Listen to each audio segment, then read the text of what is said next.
Hello everyone, myself Dheeraj Kaushik, social science teacher. Welcome to my channel. I hope आप सब लोग अपने घर पे अच्छे से होंगे। इस वीडियो में हम लोग जो बात करेंगे पॉलिटिकल पार्टीज के कंसेप्ट और सिस्टम के बारे में बात करेंगे। इस वीडियो में मैं आपको बताऊंगा कि इंडिया के अंदर जो पॉलिटिकल पार्टीज हैं जनरली कितनी जो हैं होनी चाहिए और कितनी तरह के पॉलिटिकल सिस्टम जो हैं थ्रू आउट द वर्ल्ड हमें देखने के लिए मिल सकते हैं। तो अगर वर्ल्ड लेवल पे हम देखें तो 3 तरह के सिस्टम हमें मिलते हैं। सबसे पहले one party system, then two party system and then multi party system.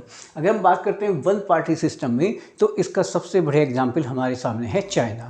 हम सब जानते हैं कि चाइना के अंदर कम्युनिस्ट पार्टी जो है उसकी गवर्नमेंट है। हर 4 साल के बाद मान लीजिए वो इलेक्शन कराते हैं तो गवर्नमेंट घूम फिर कर किसकी बनती है? उन्हीं की बनती है, क्योंकि और किसी को पॉलिटिकली जो है रिप्रेजेंटेशन की इजाज़त वहाँ पर दी ही नहीं गई है। तो सिंगल पार्टी का अगर हमें एग्जाम्पल देना है तो उसमें जो है हम चाइना का एग्जाम्पल दे सकते हैं। उसके बाद अगर हम बात करते हैं टू पार्टी सिस्टम के बारे में, यानी एक ऐसा देश या कोई भी ऐसा देश जिसमें जो है 2 पॉलिटिकल पार्टी जनरली एक्टिव होती हैं। इसमें हम यूएसए का एग्जाम्पल दे सकते हैं, यूके का भी एग्जाम्पल दे सकते हैं। जैसे यूएसए में हम देखते हैं कि भाई डेमोक्रेटिक हैं और रिपब्लिकन हैं, तो कभी डेमोक्रेटिक की गवर्नमेंट बन जाती है और कभी रिपब्लिकन की गवर्नमेंट बन जाती है। लेकिन अगर इसको थोरोली हम चेक करें तो कई बार ऐसा भी हमको जो है फील हो सकता है कि भाई देखा जाए तो जो वोटर है उसके पास कोई प्रॉपर ऑप्शन तो है नहीं, यानी झक मार के उसको इनमें से 2 में से किसी एक को ही वोट देना पड़ेगा। अब मान लेते हैं कि वो दोनों ही पॉलिटिकल पार्टी ठीक नहीं है, तो फिर वोटर के पास क्या ऑप्शन हुआ? वोटर के पास कोई ऑप्शन नहीं है, तो इसलिए इस सिस्टम को भी हम जस्टिफाई नहीं कर पाते हैं। देन आफ्टर जो आपका आता है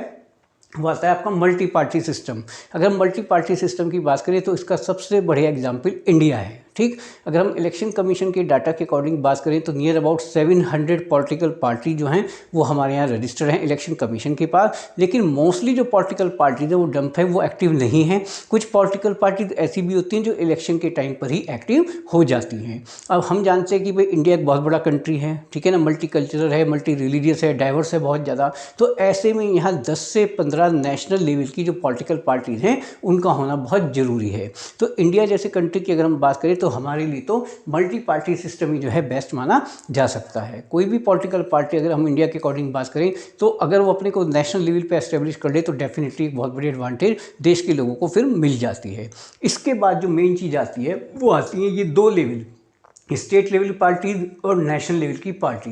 बेसिक चीज़ ये है कि जो इलेक्शन कमीशन है उसके द्वारा कौन सा क्राइटेरिया इस्तेमाल किया जाता है कि भाई कोई भी पॉलिटिकल पार्टी स्टेट लेवल पे आएगी या कोई भी जो पॉलिटिकल पार्टी है वो नेशनल लेवल पे आएगी। अब मान लीजिए आपकी कोई पॉलिटिकल पार्टी है और आप ये चाहते हैं कि आपकी जो पार्टी है वो स्टेट लेवल पे मानी जाए, तो उसका क्राइटेरिया क्या है? इसका क्राइटेरिया ये है कि आपको जो इलेक्शन होगा उसमें 6% वोट आपको मिलने चाहिए और आपके 2 MLA member of legislative assembly जो होते हैं 2 मेंबर जो हैं आपके इलेक्ट होकर होने चाहिए। ठीक है, अगर 2 मेंबर आपके इलेक्ट होकर आ जाते हैं तो जो आपकी पॉलिटिकल पार्टी है उसे हम स्टेट लेवल की पार्टी मान लेते हैं। ठीक, उसके बाद अगर हम बात करते हैं नेशनल लेवल की पार्टी की तो उसका क्राइटेरिया क्या है? उसका क्राइटेरिया ये है कि आपको 6% वोट मिलने चाहिए plus 4 member of parliament at least आपके जीत के आने चाहिए।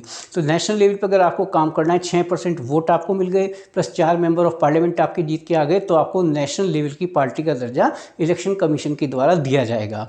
जब आप नेशनल लेवल की पार्टी बन जाएंगे तो बहुत सारे एडवांटेजेस हैं जो इलेक्शन कमीशन द्वारा जो है आपको दिल्ली में दी जाएंगी। आपका जो पार्टी का जो ऑफिस होगा उसके लिए भी जगह प्रोवाइड कराई जाएगी, स्टेशनरी के लिए भी काफ़ी चीज़ें जो हैं दी जाती हैं, पैसा भी दिया जाता है। ठीक है, और बहुत सारी सुविधाएं जो है इलेक्शन कमीशन द्वारा नेशनल लेवल की पार्टी को दी जाती हैं। अच्छा, स्टेट लेवल पर जैसे हम देखें तो बहुत सारे पॉलिटिकल ग्रुप जो हैं आप इंडिया में देख सकते हैं। जैसे शिवसेना को हम इसमें शामिल कर सकते हैं, असम गण परिषद को आप इसमें ले सकते हैं, समाजवादी पार्टी है उत्तर प्रदेश में आप उसे ले सकते हैं, राष्ट्रीय लोकदल को आप इसमें जो है ले सकते हैं, है ना। पंजाब में आप देखते हैं अकाली दल, इनको हम इसमें ले सकते हैं, बीजू जनता दल है। तो ये सब जो पॉलिटिकल पार्टीज हैं ये स्टेट लेवल की पार्टीज हैं।